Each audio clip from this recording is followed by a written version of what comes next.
பாத்திரத்தில் எண்ணெய், உப்பு, தண்ணி சேர்த்து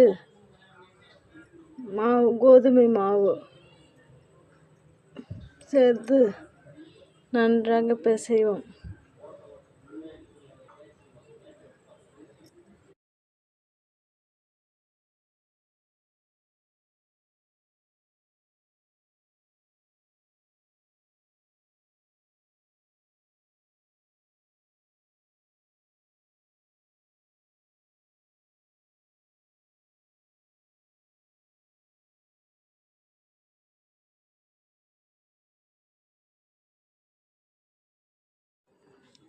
நன்றாக அழுத்தமாக பிசைந்து வைக்கவும்.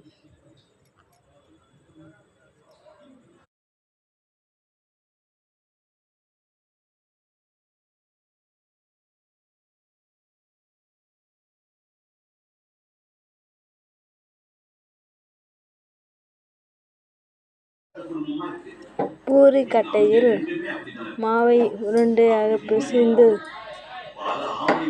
பூரி கட்டையில் வைத்து தட்டி வைக்கவும்.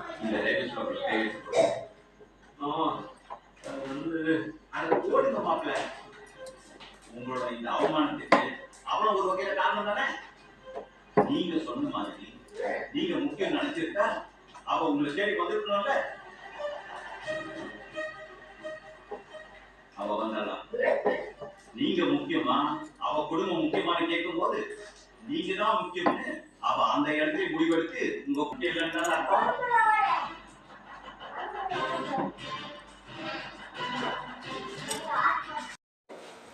வாணல் எண்ணெய் ஊற்றி நன்றாக எண்ணெய் காய்ந்தவுடன் உருட்டின பூரியை எடுத்து எண்ணெயில் போட்டு நன்றாக மேலும் கீழே திருப்பிவிட்டு எடுக்கவும்.